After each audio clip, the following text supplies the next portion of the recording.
Я приветствую вас, дорогие друзья, уважаемые гости и подписчики моего канала. Всем большое спасибо, что следите за новыми выпусками и нашими встречами с Геннадием М. Он на связи. Геннадий, приветствую вас. Здравствуйте, Александр. Рад очень вас видеть и вашу аудиторию. Да, уж поднакопились вопросы. Да и у меня, и у аудитории. Слушайте, Иран бомбят, Иран бомбит. В общем, зацепило уже и Азербайджан сегодня. И кажется, что очень много похожих, по крайней мере, риторических фигур используют американцы в обосновании того, что происходит. Но у всех американцев, имеется в виду не элиты, не Белый дом, а народ, избиратели, бывшие союзники Мага и Трампа, возникают вопросы, которые, в принципе, Трамп и развеял. Да, если бы мы не вступили в эту войну, напали бы на Израиль, представляете? Обнуляют Иран. Чем это грозит? Кажется, уже понимают многие. Передел на энергорынке, вот он уже, это не какая-то там страшилка, вот так это выглядит сейчас. Жесточайший кризис, который может еще больше усугубиться. Овчинка выделки стоит, как вам кажется? И стоит ли Израиль, который под шумок решает свои проблемы в Иране, в общем, занимается тем, чем занимается, да? Стоит ли это угроза Третьей мировой в полноценном ее виде? Очень правильный вопрос и своевременный. Здесь я хочу привести слова одной мудрой концепции, в которой сказано, что каждый в меру своего понимания работает на себя, а в меру непонимания на того, кто это понимание имеет. И это относится в равной степени ко всем участникам конфликта. Если мы с вами охарактеризуем, как выглядит этот конфликт, с формальной точки зрения, то мы с вами имеем в этом конфликте две стороны. С одной стороны воюют дикари, религиозные фанатики, абсолютно жестокие люди, а с другой стороны Иран. Вот так. Вот есть две стороны. И этому подтверждение дает министр войны США господин Хексет, который заявил, цитирую, «Это никогда не задумывалось как честная схватка». И это нечестная схватка. Вот, собственно, открытым текстом мы же знаем, что раньше все то, что было тайным, сейчас становится очень явным. И любое слово будет услышано. На этом фоне я могу, то, что я наблюдаю со стороны, отдают ли они себе отчет в том, что они раздувают Третью мировую. И я могу сказать, что да, те, кто это все задумал, организовал, полностью отдают себе отчет. Я хочу напомнить слова советника президента США Трумэна, который впоследствии стал главой ЦРУ, о том, что создание государства Израиль в 1947 году, это он сказал, мы уже с вами говорили на вашем канале об этом, это закладывание фундамента в Третью мировую. Собственно, они его и заложили. У каждой стороны на своем уровне понимания есть абсолютная правота своих действий, и они понимают, что они действуют и правильно для себя, и у каждой стороны есть свои мотивы. Идем на американское инфопространство, которое, как бы мы там ни говорили о цензуре и так далее, оно все-таки, как мне кажется, наиболее свободное сейчас, да, потому что существуют Reddit, то есть существуют определенные темы, которые очень тяжело табуировать. Существует X, в котором тоже есть фильтрация трафика, но в основном Маск не трогает полярные взгляды, он дает там высказаться и израильтянам, и палестинцам, и иранцам, и всем. Вот. И мы там видим очень интересные вообще высказывания, очень интересные вещи. Но, во-первых, стало известно, что фонд, один из фондов Саудовской Аравии, которым управляет царствующая династия, королевская династия, перечислил $2 миллиарда на счет фонда Джареда Кушнера, зятя президента Трампа. Многие аналитики связывают это с уговариванием Трампа, а именно о начале войны против Ирана в это время. Трампу это невыгодно, потому что на носу Мундиаль, промежуточные выборы, возможно, лично ему, как президенту США, как физическому лицу, невыгодно. Но далее следы ведут в еще один фонд израильский, который тоже перечислял деньги в другой фонд семьи Трампа в размере 1 миллиард. То есть, Саудовская Аравия заплатила деньги Джареду Кушнеру, Трампу, для того, чтобы он начал, собственно, эту войну. И здесь у всех есть свои интересы. С одной стороны, чисто технически и экономически мы можем с вами констатировать тот факт, что Саудовской Аравии невыгодно падение Ирана, потому что сейчас они продают до 40-50% иранской нефти подсанкционной. Через свой Сауди Арамко перерабатывают и продают ее третьим странам уже как чистую белую саудовскую нефть. То есть, как бы экономически это невыгодно. Экономически это невыгодно Турции, потому что Турция тоже участвует в разделе вот этой маржи от табуированной с подсанкционной иранской нефти и уже чистой. Турция тоже. Это, конечно же, невыгодно Ираку, потому что Ирак фактически все электричество на иранском мазуте. И мы сейчас с вами позже поговорим, к чему это привело. А привело это к тому, что вчера Министерство энергетики Ирана объявило полный блэкаут, отключение от электроэнергии столицы Ирана, Тегерана и всех до единой провинции. Дальше, через 2 часа... Ирака, тут важно. Ирак. Не Ирана, Ирака. Блэкаут был вчера в Ираке. Да. Так в Багдаде полный блэкаут. Ирак, не Иран. Вы сказали Иран, да. Нет. Стоп. В Иране, в Тегеране полный блэкаут. Так в Багдаде Тегеране или в Тегеране? Израильские СМИ написали, что они вывели энергетику Тегерана, столицы Ирана, из строя. Ударами, я понял. Ударами, блэкаут, потому что нет мазута, нет газа и станции, в общем-то, и поэтому темень в Ираке, все смотрят только, как залпы летят ракет. Совершенно верно. А теперь давайте найдем часть ответов, почему это невыгодно человечеству. Я не думаю, что конкретно взятой стране, например, Саудовской Аравии или Азербайджану, поговорим позже, выгодна Третья мировая. Вот совершенно, потому что Азербайджан граничит с воюющей страной, с Ираном. И понятно, что весь трафик беженцев и всего чего угодно пойдет в сторону Азербайджана. Азербайджану, как государству, как народу, эта война невыгодна. Она невыгодна Армении. Эта война невыгодна странам Персидского залива. Но есть определенные интересы, есть определенные обязательства. И ответы мы с вами найдем в карте, этнической карте Ирана. Если мы с вами рассмотрим этническую карту Ирана, то мы увидим, что огромные территории на севере Ирана – это Южный Азербайджан. Реально, причем территории Южного Азербайджана – это те земли, где проживает азербайджанский этнос. Они по площади больше самого Азербайджана. Больше. Соответственно, у каждого народа, вы знаете, как когда-то Плутарх сказал, для полного счастья человеку ему необходима гордость за свое отечество. Есть же такое положение. И никто не будет это отрицать. Понимаете, вот никто не будет это отрицать. Поэтому, конечно, азербайджанцам, которые живут в Азербайджане, очень отрадно было бы, если бы Азербайджан присоединил себе при разделе Ирана, возможном разделе Ирана, присоединил себе территорию Южного Азербайджана. И Азербайджан стал бы огромной вообще страной, просто огромной по размерам, региональной страной. Дальше. Рассмотрим северо-восточную часть Ирана, которая населена курдами. У них там есть столичный город курдский. То есть, там буквально этнических курдов очень много. И, конечно, в планах курдов, и это их мечта курдского народа, о существовании своего государства. Вы представляете, есть народ, у которого нет своего государства. Когда-то таким народом были евреи, у которых не было своего государства, они были рассеяны по миру. Сейчас так курды.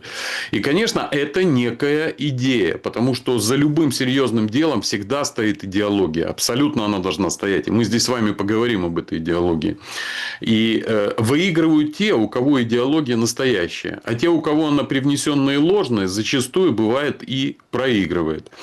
Дальше рассмотрим. Если мы посмотрим на запад Ирана, там есть такая провинция, как Арабистан. Это провинция с арабским населением. В основном с арабским населением. И, собственно, сами персы ну, это такая этническая группа, составляющая основной костяк Ирана, она живет в центре Ирана и на побережье Каспийского моря. Дальше идем на восток. И мы с вами что там увидим? Компактное проживание. Это называется там Восточный Иранский Туркестан. То есть, если мы возьмем Туркмению современную или Туркменистан, как сейчас говорят, то Туркменистан тоже претендует на территорию, которая чуть ли не больше самого Туркменистана. Почему? Поэтому мы видим в Туркменистане, что американские военные самолеты, перевалочную базу американских вооруженных сил. И все время гадаем, как так могло случиться, почему Туркменистан дал разрешение на использование своей территории, понимая, что это Иран, союзное России государство, у Туркменистана хорошие отношения с Россией. Почему он так поступил? Потому что как бы у каждого из этих государств есть своя Украина. Понимаете? То есть, для Туркменистана Восточный Иран, населенный туркменами преимущественно, или турками, как они себя называют, да, это их Украина. Для Азербайджана, Южный Азербайджан иранский, это их Украина. Для арабов это тоже их Украина, то есть часть. Но когда они эту операцию планировали, они все говорили, кстати, Трамп тут вчера обмолвился, что это никакая не война, это специальная военная операция. Это, конечно, очень весело, вообще и параллели здесь прямые. Но на самом деле это мы так улыбаемся, ничего веселого в войне нет и ничего хорошего тоже. Итак, что мы имеем?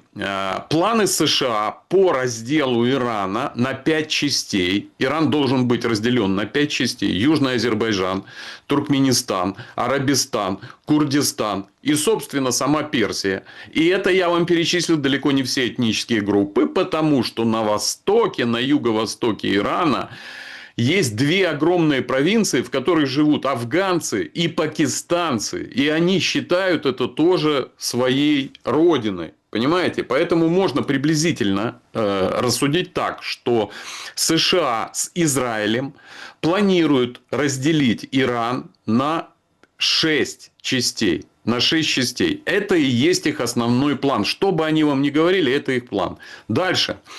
Израиль. Израиль, естественно, хочет справиться со своим давним противником Ирана, который делал всякие заявления плохие в отношении Израиля, который участвовал в 12-дневной войне. А я вам скажу, что эта вот большая война должна была состояться именно год назад, когда началась 12-дневная. Но когда американцы и Израиль увидели, с каким остервенением Иран сопротивляется, они просто решили это дело замять. Они очень хорошо просчитали, что в то время, если бы они не остановили, остановили эту войну американцы. Если бы они не остановили эту войну, Иран сопротивлялся бы дальше. Но многое очень поменялось. Почему?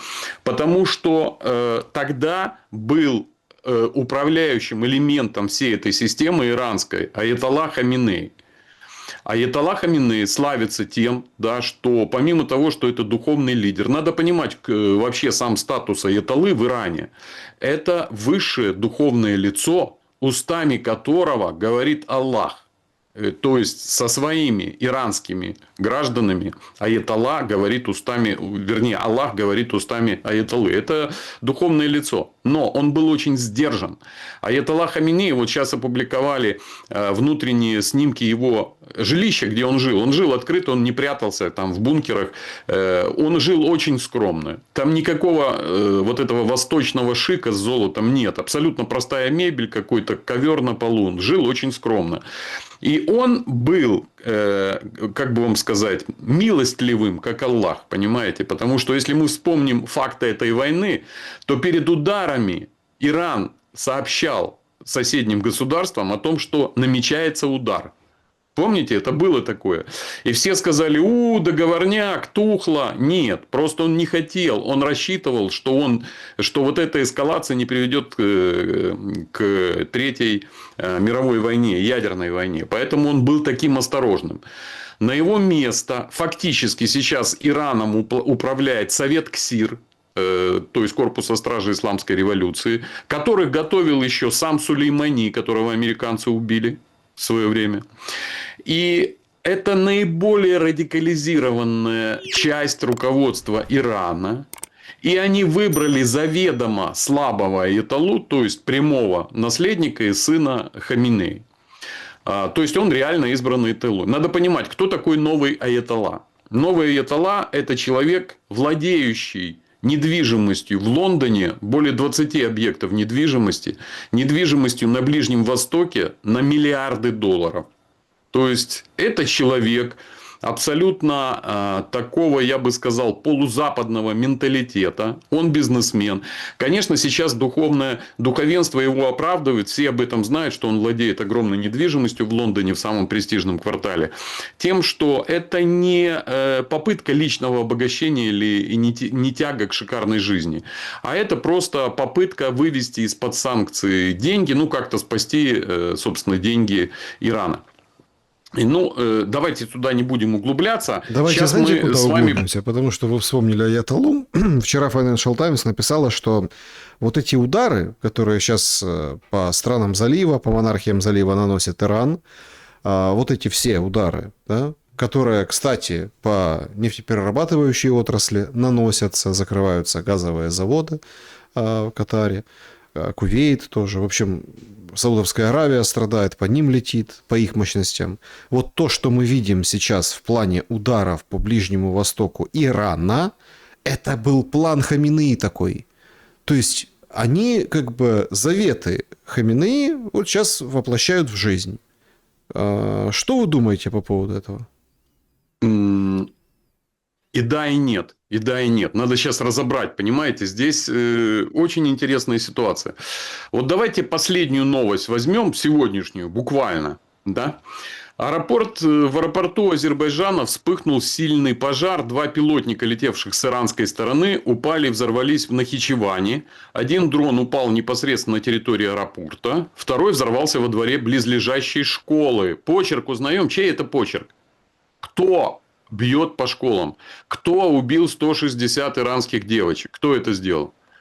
Это может сделать только одна. Есть самая главная террористическая группировка в мире. Это Хаббат. Ну, и, собственно, это Моссад и это Израиль. Конечно, это операция под чужим флагом. Конечно, израильский спецназ вошел на север Ирана. И это подтвержденный факт, об этом израильская пресса писала. Они запустили эти беспилотники по Азербайджану. Но перед этим за 4 дня мы читаем новости о том, что азербайджанская армия приведена в состояние повышенной готовности и силы стягиваются к границе. Вопрос, почему, я уже ответил. Да? Потому что там живет огромное азербайджанское население в Южном Азербайджане. Естественно, Азербайджану американско-израильские советники сказали: все, Ирану капец, мы его будем делить, вы забираете себе Азербайджан. Никакой лидер не отказался бы от этого, понимаете? Реально, любой бы лидер от этого не отказался. Вот я не знаю, сейчас бы Литве сказали, что они будут делить Беларусь. А это же Брест-Литовское княжество. И Литва бы костьми легла, что да, мы хотим отнять вот это вот то, что нам раньше принадлежало, мы это все хотим отнять. Поэтому Азербайджан – это операция под чужим флагом. Дальше. Читаем вчера подкаст Такера Карлсона. То есть, рыцаря правды американского. И что мы находим у него? Оказывается, позавчера были арестованы офицеры Моссада в Саудовской Аравии, в Бахрейне при попытке подрыва инфраструктурных сооружений в этих странах под чужим флагом. Что уже подорвали моссадовцы? Они подорвали Сауди Арамко завод. Это не Иран атаковал. Причем Иран официально отказался от этого и сказал, что это сделал Израиль. А теперь оказывается, что таки да.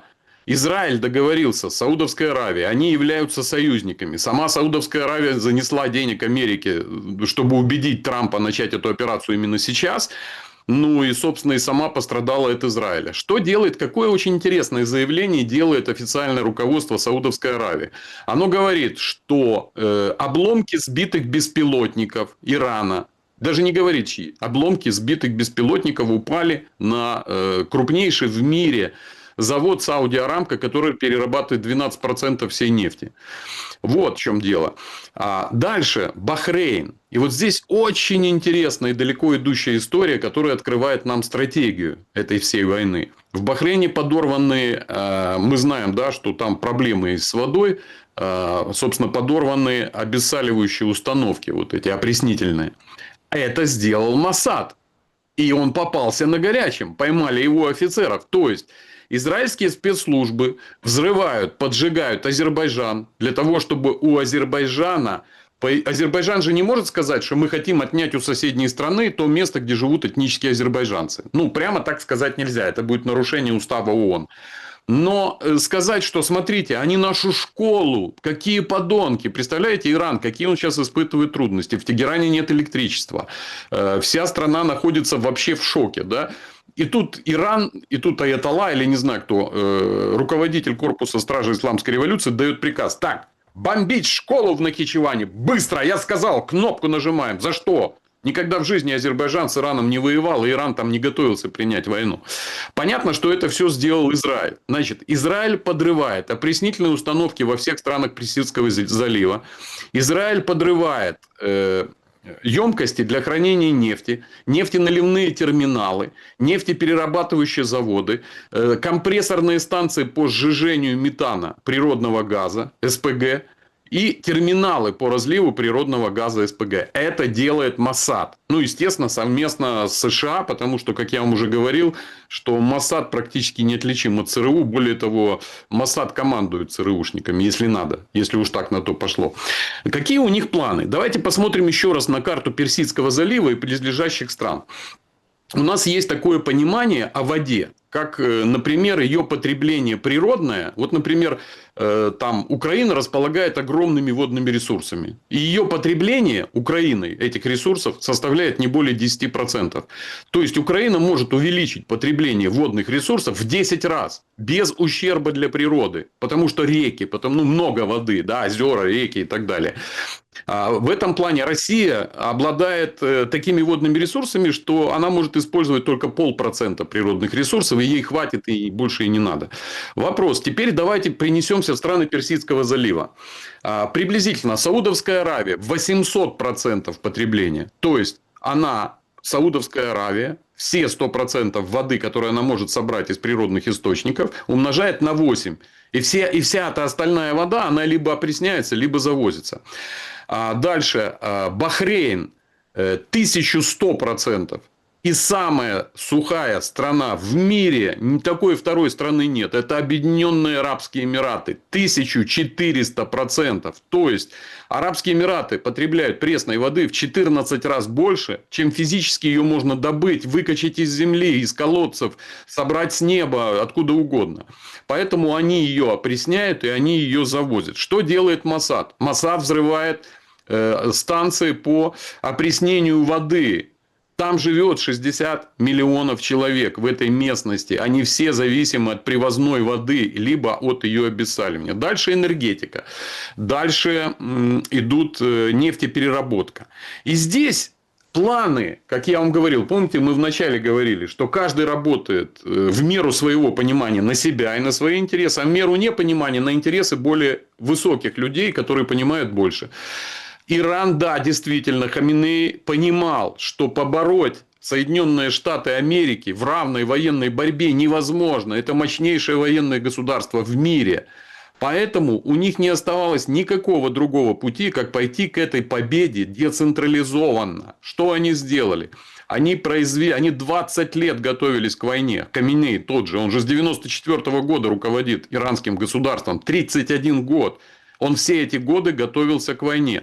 Они произвели более 1,5 миллиона беспилотников и ракет.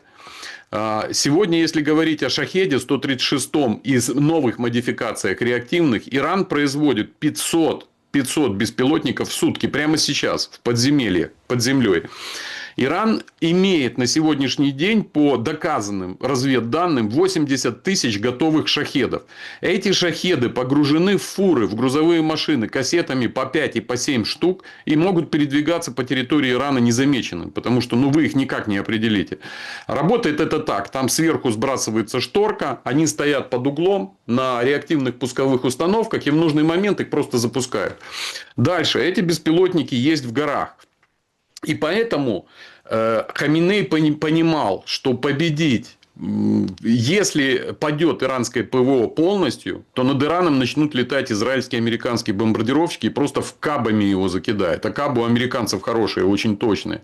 Поэтому они могут воевать только децентрализованно. Они поместили кучу беспилотных средств в горы. Вот они в горах выкапывают вот эти дыры. Иран это сплошные горы. В отличие от стран Персидского залива, где сплошная пустыня и все видимо.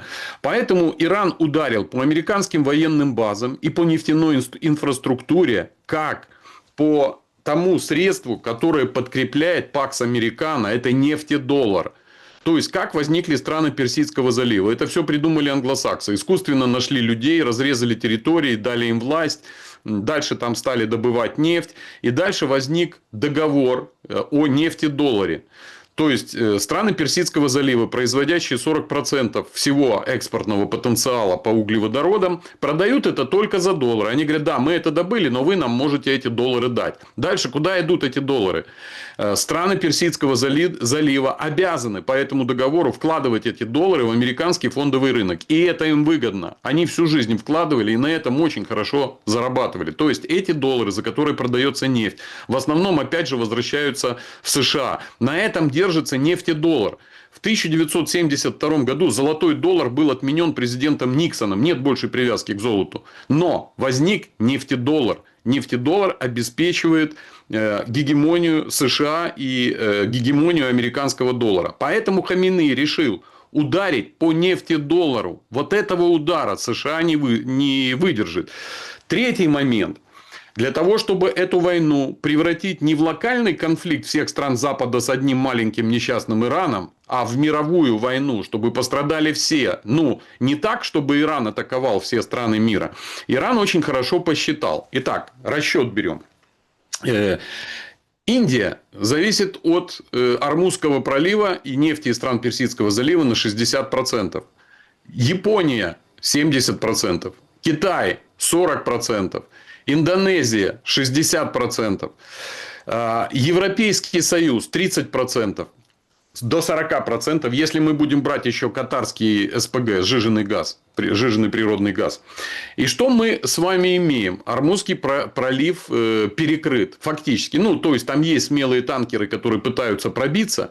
И американцы говорят, что мы вас сопроводим своими военными кораблями, но это блеф. Если американские военные корабли будут сопровождать нефтяные танкеры, они будут атакованы дешевыми иранскими беспилотниками. И даже неделя не прошла этой войны, показала, что Иран эту войну выигрывает в финансовом плане. США на нее потратили, по разным оценкам, более 2,5 миллиардов. Это то, что пишет пресса. Ну, на самом деле, я вам просто уже приводил пример, что выдвижение одной авианосной группы в район Персидского залива стоит уже около 250 миллионов долларов. И каждый день ее содержание там обходится в сотни миллионов долларов.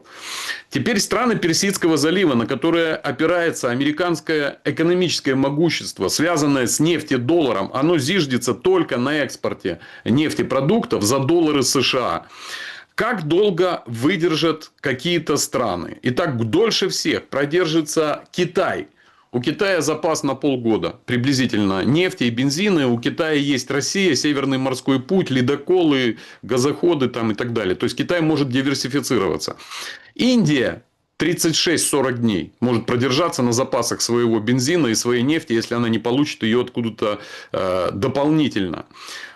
Страны Европейского Союза приблизительно 90, 85-90 дней. Итак, сегодня мы получаем информацию, что эта война надолго, и она продлится более 100 дней. Это о чем говорит? О том, что, во-первых, США не видят способа победить Иран, потому что и США, и Израиль неправильно поняли, в чем суть иранской теократии. Дело в том, что сегодня буквально последние новости. Иран объявил Айтала, и Иран объявил священный джихад Израилю и США. И Ирак объявил священный джихад. То есть, Ирак присоединился. Они уже издали фетву соответствующую, которую, вы понимаете, фетва – это закон, для ислама это обязательный. И у них очень далеко идущие расчеты. Ведь, смотрите, Иран фактически это единственное практически полное шиитское государство. Но, кроме того, шииты есть в Йемене. Например, в Бахрейне 50% населения шиитов, да, 50% суннитов. Но эти же и, кстати, шииты в Пакистане. Это же они захватывали посольство США в Карачи. Эти шииты являются силой. Для них фетва имеет неотвратимый закон. Мусульмане – это не современные христиане. Это абсолютно.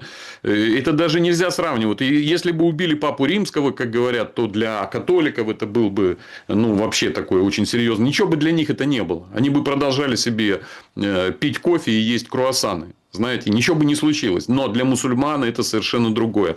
И здесь расчет Израиля был на то, что шииты в меньшинстве.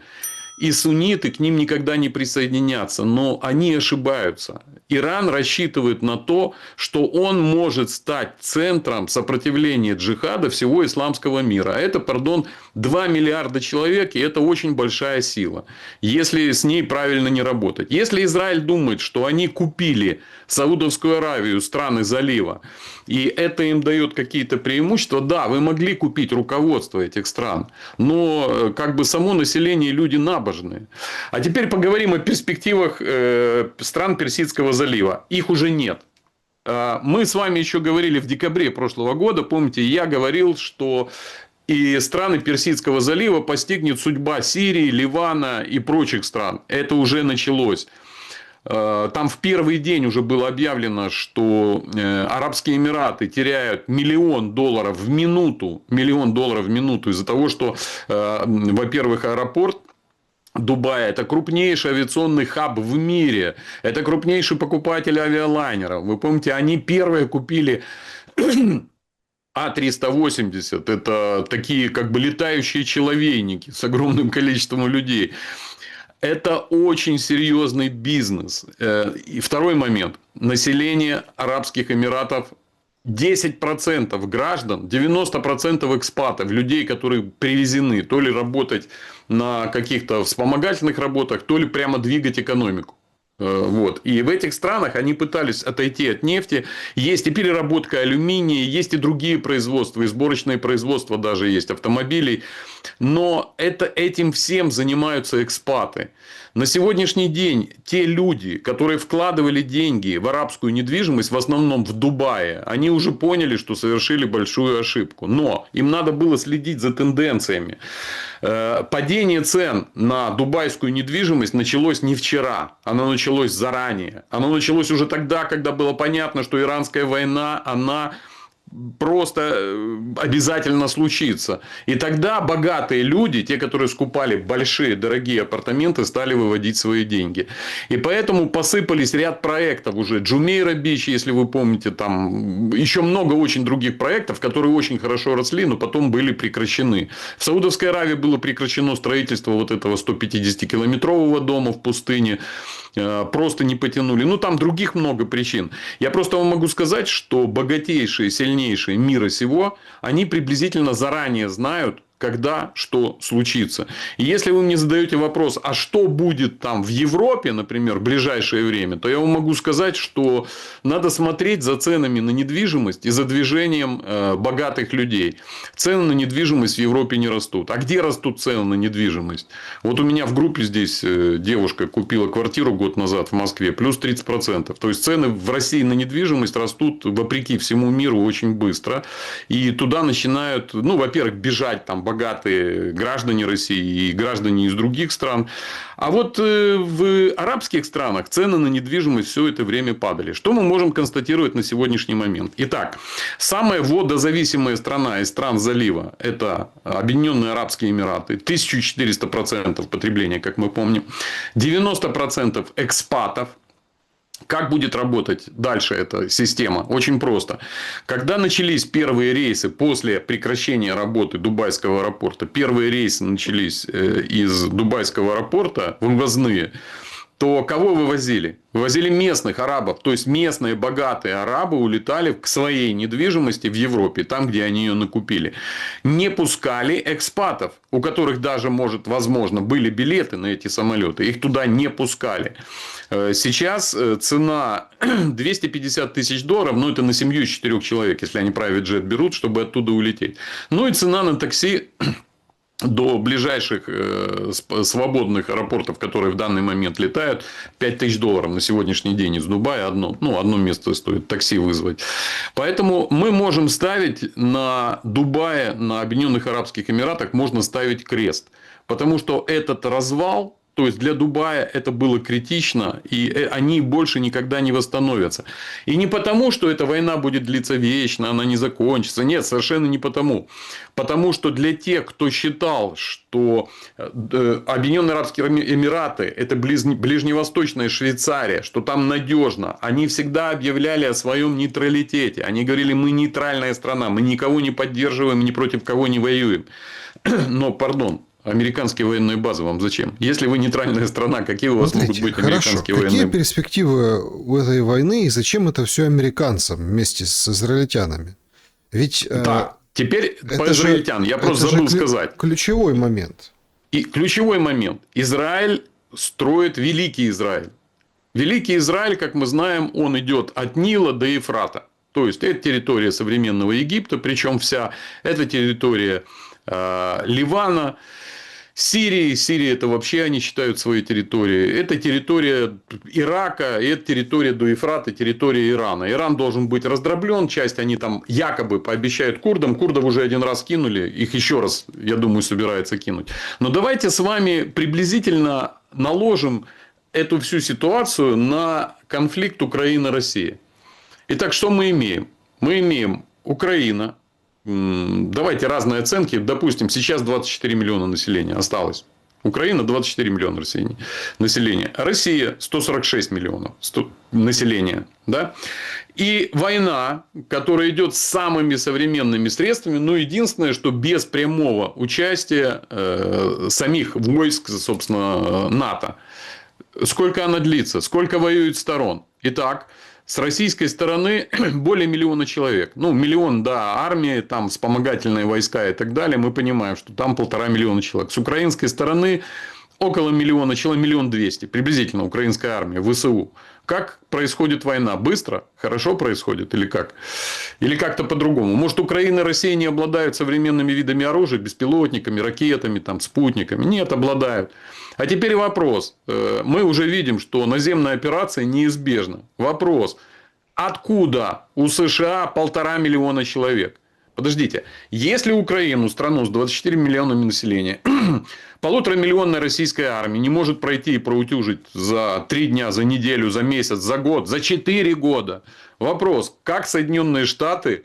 А там, вы же знаете, в Иране там укрепрайоны везде. Если Украина это такое, там, допустим, населенный пункт это укрепрайоны. Лесопосадка это более-менее укрепрайон. А остальное степи. Иран это сплошные горы. Это сплошные горы, где в каждой горе есть дырка и там кто-то сидит. Понимаете? Это первое. Второе. Идеология. Идеологически иранцы это искренние мусульмане, шииты, у которых убили представителя Аллаха на земле. Аятоллу. Идеологически они очень заряжены. И они очень сообщены друг с другом, да, и идеологически они сильнее. Если США... Да, я понимаю, что США собрали около 100 тысяч, курды им обещали, около 100 тысяч человек, и курды готовы выдвинуться на территорию Ирана и начинать там при поддержке американцев с воздуха продвигаться к Тегерану и так далее. Ну, не получится, понимаете? Но это план был, как Россия 300 тысяч ввела войски, дошла до Киева там чуть ли не в первый день, а потом что-то пошло не так. Но это практически прямая дорога. Это знаете, как есть песня «По широкой украинской степи» скачет. Это не широкая украинская степь, это Иран, это горы. Для того, чтобы победить Иран, 90-миллионную страну с более чем 1,5-миллионной армией, с резервистами, туда надо выставить 3 миллиона человек. Кто может выставить такую армию? Никто. Ни одна страна в мире, даже Северная Корея туда не пришлет 3 миллиона. Нет такой армии. Потому что 3 миллиона человек армия, Хорошо, давайте возьмем 1,5. Будем считать, что американцы имеют подавляющее преимущество в воздухе и в разведке. Им достаточно будет 1,5 миллиона человек, чтобы пройти Иран. Недостаточно. Великая американская армия, сверхтехнологичная, ничего за 20 лет с Афганистаном сделать не смогла. А Афганистан – это горы вместе с полями. А Иран – это чистые горы. Дальше, как они собираются воевать с Ираном? Израильтяне полагали так, что они знали законы декомпозиции, что если ты не можешь убить, съесть мамонта целиком, ему надо попасть в голову. Да? Потому что если ты попадаешь в голову, огромный мамонт, туша падает, умирает, и дальше ты его раздираешь. Они попали в голову один раз, убили одного президента Ирана. Они попали в голову второй раз, убили Аятоллу. Они попали в голову еще 30 раз, убили все высшее руководство Ирана. Стало лучше? Нет. Стало хуже. Почему? Потому что если бы жил был Аятолла Хаминеи, возможно, он бы не давал приказов так жестоко бомбить по нефтяной инфраструктуре союзников США. А сейчас Иран говорит о том, что он будет лупить по трубам, по газопроводам и нефтепроводам. А еще знаете, какие есть трубы? Дело в том, что вот посмотрите Эль-Рияд, допустим, столица Саудовской Аравии. Откуда она воду берет? А я знаю, потому что я знаю одного подрядчика в России, который строил эту трубу. Около 300 километров трубы из нержавейки идет от побережья. От чего? От побережья залива. Соответственно, там стоят опреснительные установки. И чтобы не качать соленую воду, они качают пресную. Вопрос, если ее перебить, а это, пардон, это труба, там 2 трубы по 140 сантиметров в диаметре. Такой с 2 человеческих роста. Если перебить эту трубу, 10 миллионов человек в центре пустыни сейчас, в начале лета, сейчас там в апреле начнется убивающая жара. Я многим людям, которые там живут уже по нескольку лет, задавал вопрос. Как вы себе представляете жизнь без кондиционера, например, в мае? Они сказали, вообще никак. Это, просто это или надо зарываться куда-то. Вообще никак. И это невозможно выжить. Но теперь представьте себе, что будут взорваны трубы с водопроводами. В тех странах, которые являются недостаточными по пресной воде. Поэтому, если мы говорим дальше, то ситуация такая. Она ровно такая, как я вам говорил в декабре, что со странами Персидского залива покончено. Их больше не будет. Это будет гуляй-поле, это будет Ливия и так далее. Теперь интересы США. Вы говорите, зачем они это делают? Понятно, что США построили весь этот мирок для поддержания нефтедоллара. То есть, это самый крупный монопродуктовый рынок в мире, Персидский залив. Он производит почти половину всех энергоресурсов планеты. И если этот каждый энергоресурс продавать за американские доллары, вот тебе и нефтедоллар, печатай их сколько хочешь, да еще и обязательно, чтобы они их не тратили, эти доллары, а просто складывали опять в Америку, это вообще это вечный печатный станок. Если вы думаете, что можно печатать деньги безнаказанно сколько хочешь, вы говорите, вот у американцев есть печатный станок, они могут печатать бесконечно. Не, неправда. Если печатать деньги бесконечно, получится инфляция. Венесуэла пыталась печатать деньги бесконечно. Появились эти миллионы тугриков никому не нужных. А чтобы не было инфляции, те напечатанные деньги должны тут же обратно отправляться в ФРС. Вот тогда не будет инфляции. На этом построена американская гегемония, американский экономический паразитизм. Погодите, то есть вы хотите сказать, что просто американцы лопают этот пузырь? Нет, у них не стоит задача лопнуть пузырь. Американцы понимают, что бы вам сейчас ни говорили о новых технологиях, о новых источниках энергии, самой главной движущей силой экономики и тем фактором, который позволяет человечеству сохранять высокую выживаемость при таком населении планеты, являются энергоресурсы. Нефть всегда во главе. США хотят быть империей. Империя не может покупать нефть по одной цене с какой-нибудь Индией. Империя не может покупать нефть по одной цене с Китаем, потому что Китай у нее выиграет, он более эффективный. Империя должна забирать нефть бесплатно. Когда США разрушат режимы монархии, которые послужили на славу последние 50 лет, она просто заберет эту нефть бесплатно, как она ее сейчас забирает бесплатно в Северной Сирии или в Ираке. Нефть бесплатно забирает. Там работают наемные рабочие, они получают свою зарплату. Само правительство страны получает $4 с барреля, остальное все забирает США. Вот Что они хотят? А Иран, извините меня, это 30% всех запасов нефти. 30% нефти и газа. США получат 30% всей нефти и газа бесплатно. Это и есть их цель. Неужели она не благородная? Неужели, если бы вы были настоящим американским ястребом, экономистом, вы бы не согласились с тем, что эта операция принесет стратегическое преимущество США? Конечно, бы согласились, правильно? Но вы бы согласились, вы бы сказали, конечно, нам надо брать нефть бесплатно, иначе Китай нас просто обыграет в одну сторону просто. Поэтому они забирают бесплатно всю нефть Ближнего Востока, 30-40% всех энергоресурсов в мире, они ее себе забирают. Соответственно, у них будет преимущество. Если кто-то хочет купить нефть, теперь им не надо печатать доллары и давать тем странам, которые хотят купить нефть у монархии залива. Теперь они будут просто напрямую покупать нефть по рыночной цене у США. Таким образом, иранская нефть бесплатно поедет в США. А мы знаем, да, с вами, что сланцевая нефть прошла свои пики. Она сейчас реально очень быстро снижается. Гораздо быстрее, чем предполагало Министерство энергетики. Да, мы просто обсуждали с вами это. Смотрите. Да, мы обсуждали. Вот если резюмировать, да, вот эту тему. Меня вот интересует тогда, ну, понятно, забрать нефть бесплатно, окей. Что с людьми, понятно, 5-6 частей, ну, то есть, ровно то же самое. Вот много же похожих вещей мы с вами вначале говорили о том, что, как это, мы не начинали, мы заканчиваем, а мы еще не начинали, а вот если бы, то на Израиль бы напали. То есть, прям Иннокентий Смоктуновский, не узнаю вас в гриме. Прям Путина слова один в один, да, вот на протяжении вот этих 4 лет. Так что нам, о чем нам говорит Путин? Вот многие, если честно, немножко как вот так вот удивляются, и ко мне приходят в комментарии, я уверен, там и к вам в комментарии приходят, и говорят, елки-палки, а что вот это вот не Китай, не Россия, что они вот это Ваньку валяют, почему вот ничего не делают? Другие говорят, делают, просто вы не знаете, и Иран вот сейчас как бы как даст, как ответит. Они же там выходят и говорит, вот этот министр обороны, там же как, поставили министра обороны, убили министра обороны, сейчас новый вышел, говорит, мы поставим США и Израиль на колени. Окей, ждем, когда поставят.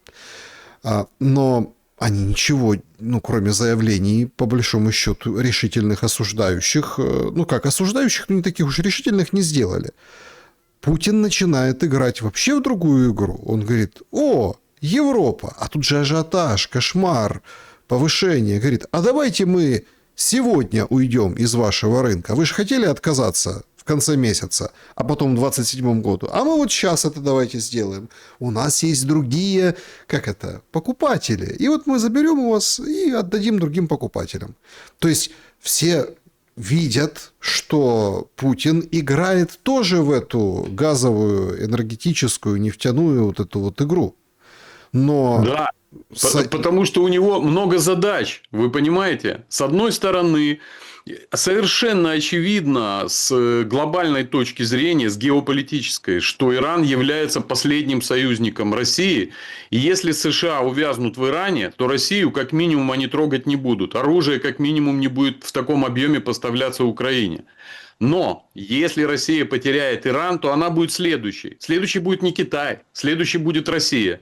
Если Иран и играет в эту игру, что давайте мы обрушим нефтедоллар, да, то как бы Россия напрямую не может выступить, хотя как вам сказать, но она может сказать, а давайте мы тоже поиграем в эту игру, давайте мы всему Западу сейчас перекроем поставки, потому что Путин понимает, что этим решением, а если вы знаете эти секреты, да, то Франция, Германия сейчас поехали послы в Россию, а послы Германии в МИД пошли и говорят, слушайте, а давайте мы сейчас, США отменили эмбарго Роснефти на Евросоюз, вы слышали об этом, да? То есть, временно сняли эмбарго для компании Роснефть по поставкам энергоносителей в Евросоюз. И Путин тут же отреагировал, а мы не будем поставлять, мы вообще это отменим. Давайте интересное очень заявление такое, чтобы просто для понимания. Итак, командир спецназа Ахмат Апти Алаудинов заявил, что готов поехать в Иран, помочь отражать наземное наступление США и Израиля, если такое решение примет руководство России. По его словам, Москве следует дать Ирану все, что возможно, чтобы остановить продвижение войска Антихриста. Это очень интересно. Во-первых, Апти Алаудинов имеет официальную должность в российском генштабе в Министерстве обороны. Это официальное лицо. И если он делает такие заявления, а он много разных заявлений делает, но если он делает такое заявление, у меня тут рождается такая интересная мысль. А не действуют ли они сообща? Путин прекращает поставку газа в Европу полностью, кроме двух стран. Это Словакия и Венгрия, которые являются надежными партнерами России. Да, они подтвердили свое надежное партнерство. Поэтому и Америки, конечно же, да. Да. При этом официальное лицо, которое является вторым человеком в Генштабе Российской Федерации, делает заявление, что тем самым, как бы он высказывая готовность мусульман российских, чеченцев в частности, других мусульман, поехать помогать иранцам. Они там, кстати, рядом и находятся. А почему бы и нет? А почему бы как бы не создать новый прокси, который Россия скажет, мы вообще к ним отношения не имеем, это ополченцы, это такая частная военная компания. Да? Почему бы им не поехать на северный Иран по Каспию и не помочь там иранским маджахедам в джихаде? Это святое дело, джихад. Почему бы и нет? Поэтому я думаю, что Россия в открытую Иран не поддерживает, в открытую, но в закрытую поддерживает и технологиями. Если вы видели этот момент, когда сейчас последние шахеды 136-е, 137-е падали, то в них находятся российские платы, произведенные в России. Прямо написано. Это разоблачили уже, это монтаж. Но в Дубае показывали в Дубае герань. То есть маркировка. Слушайте, ни один, не взлетит шахед без китайских и российских комплектующих. Он просто не взлетит. Он без китайских вообще не полетит. Он не сделан на своей элементной базе. Китай продолжает снабжать. Китаю крайне невыгодно падение Ирана. Для него это просто вообще катастрофа. У Китая вообще, честно говоря, осталось не так много дней. Я просто для того, чтобы вы понимали, как планировать, вот эти все события, давайте так с вами просто пройдемся. В Южной Корее запасом нефти 208 дней. В Китае было создано 11 резервных 130 дней. Таиланд 62 дня. Филиппины 50-60 дней. Индия 25 дней. Индонезия 25 дней. То есть мы с вами видим, что приблизительно к апрелю месяцу у нас выбывает 3 страны с общим населением 2 миллиарда человек.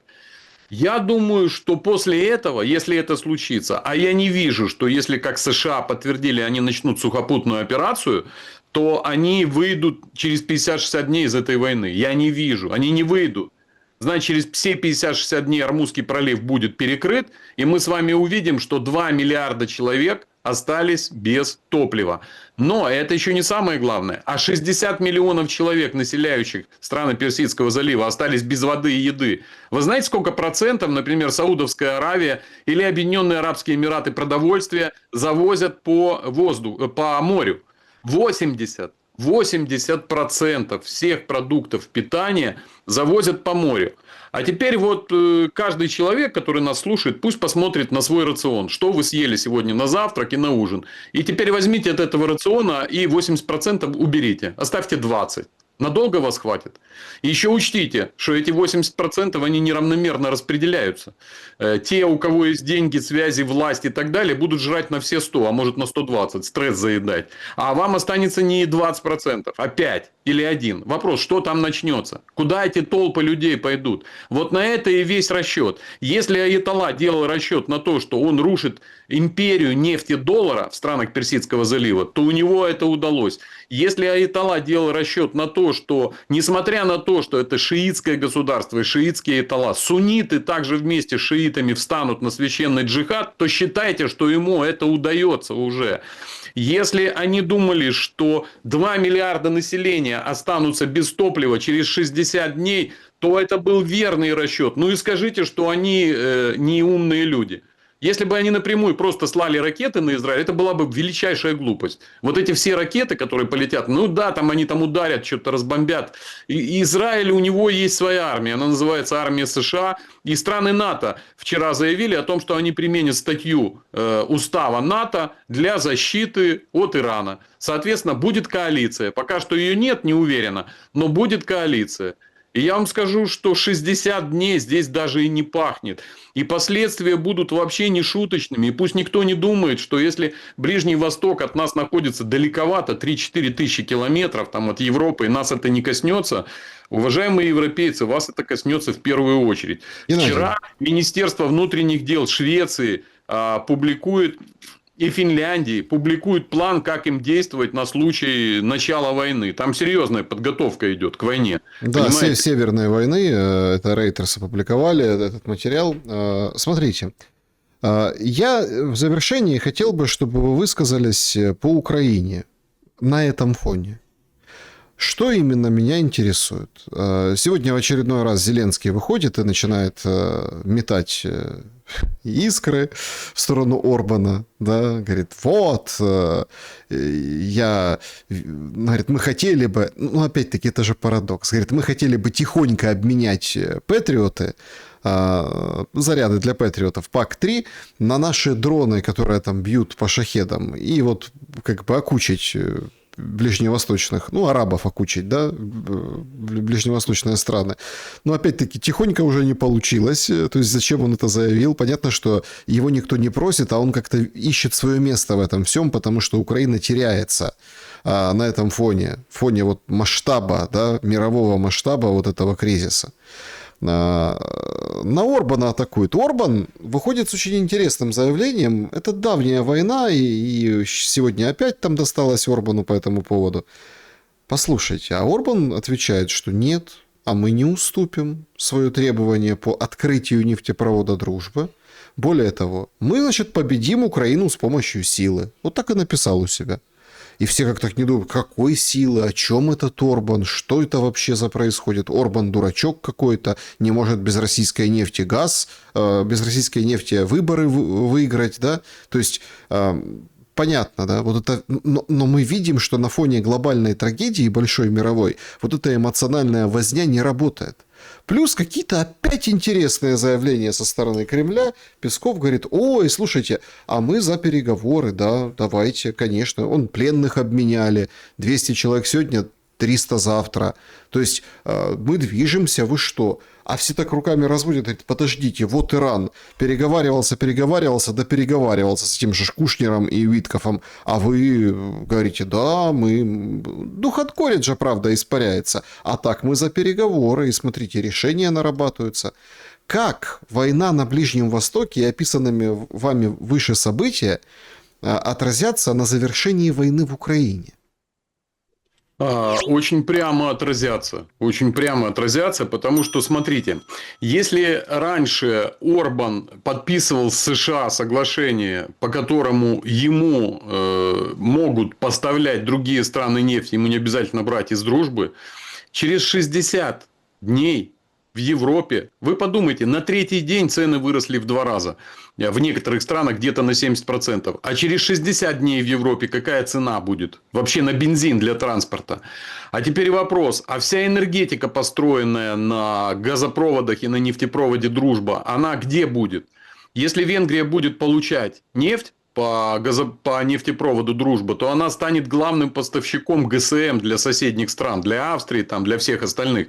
Если нефть, эта Венгрия эту нефть получать не будет, она уже ниоткуда ее никогда не получит. Там просто начнется такой хаос и бардак. Я думаю, что, знаете как, наши люди, поскольку очень много лет жили после войны в состоянии мира, они поверить в это не могут. Даже Украина, воюющая страна, да. Украина воюет 4 года. На всех заправках есть бензин. Ну да, там цены чуть подросли, но не особо. А сейчас уже цены в гривнах больше, чем в России в рублях. И это сказывается на фронте и на всем. Конечно, сказывается. И если раньше Зеленский под приглядом глобалистов и по их наущению старался как можно дольше затянуть войну, России грозили ужасные новые санкции с борьбой с ее теневым флотом, то сейчас ситуация резко поменялась. Россия заинтересована подождать. Почему? Потому что Россия понимает, что через 60 дней в Европе начнется абсолютный хаос с энергоносителями, если война будет продолжена. А она будет продолжена. И более того, я даже даю прогноз, что Штаты проиграют эту войну. Но не в том плане, что они там сдадутся. Они придумают какую-то новую дичь, типа там мы договорились с Ираном, все, больше ничего не будет, мы всех целей достигли, мы уходим. Это приблизительно вот такой слив будет. Штаты проиграют эту войну вместе с Израилем. Проиграют. 100%. Вообще никаких сомнений нет. Они уже проиграли. Вот, потому что они положили под шумок раздела Ирана, положили свой нефтедоллар. То есть, основу своего экономического могущества. Так вот, Украина в данный момент, Зеленский, как человек, заинтересованный в сохранении своей власти, не заинтересован в дальнейшем продолжении. Потому что он не дурак, он умеет считать. Он понял, но Патриота он не увидит. Скорее всего. Остальных ракет тоже не увидит. Потому что, что бы там ни говорил Трамп, что у нас их бесконечно много, мы можем... Ну, в Генштабе американском умеют считать. Они уже четверть истратили этих самых, собственно, ракет. Им хватит, ну, при такой же интенсивности, им надо резко переходить на авиацию и на бомбы. Тогда они долго продержатся. А если на ракетах у них все, у них особо их больше и нет. Значит, Зеленский не получит этих ракет. Дальше. Если он отправит, как он сказал, лучших операторов беспилотных дронов и беспилотные машины на фронты Ближнего Востока, то я могу сказать Зеленскому: чувак, ну ты же понимаешь, что Украина каждый день использует более 2,5 до 5 тысяч беспилотников на линии боевого соприкосновения. Это и FPV-дроны, и самолетного типа, и другие, и другие. Если ты уберешь самых талантливых с передовой, что будет на этой передовой? Как там будут развиваться события вообще? А там иногда вытягивают десяток, там есть десяток, 15 операторов, самых крутых, да, которые вытягивают эту всю ситуацию на напряженных участках фронта. Ты уже сливаешь. Поэтому я думаю, что у Зеленского сейчас он не может определиться до конца, что ему делать. Он ждет, ввяжется ли НАТО в войну на Ближнем Востоке, а война будет долгой. И он понимает, что ему нужно сейчас что-то делать. Я думаю, что Зеленский через неделю, через две, как никогда и как никто другой будет готов к любым переговорам. Потому что ситуация на фронте может резко измениться в связи с положением с ГСМ, в частности с ГСМ, и с доставкой новых вооружений. Да, у Украины есть вооружения на 4-5 месяцев войны, их заранее поставили, они там все лежат на складах, их будут подвозить, с этим никаких вопросов нет. Но реально возникнут вопросы с ГСМ. А на чем подвозить? На конной тяге? Да, вот именно, с ГСМ. Поэтому Зеленский сейчас готов, Путин совершенно не готов.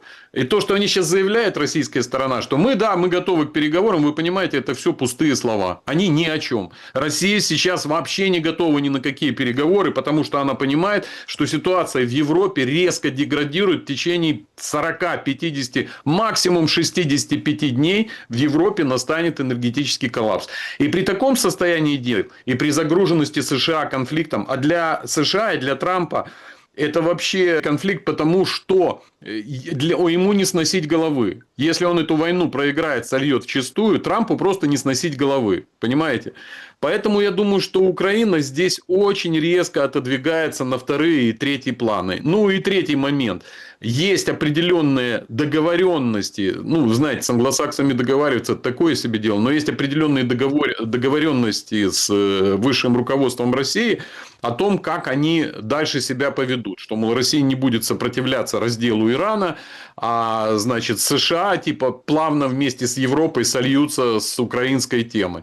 Это в пользу бедных. Эти все договора, они вообще ни о чем не говорят. Но у руководства России, у нее есть свое понимание, что ситуация будет достаточно быстро деградировать на линии фронта. А их это очень устраивает.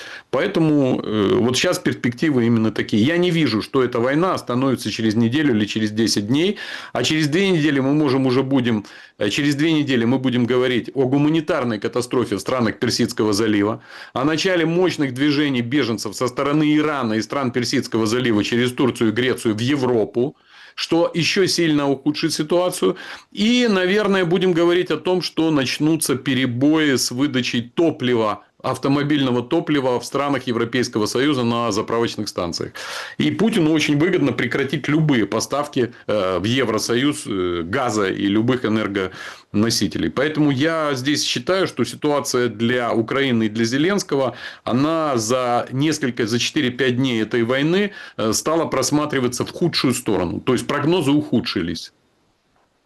Геннадий М. был моим собеседником сегодня. Я благодарен за время и мысли. Всего доброго. До свидания. Друзья, благодарю за то, что посмотрели это видео. Напишите, что думаете в комментариях. Добра и света вам, несмотря ни на что. Увидимся. Увидимся. Всего доброго.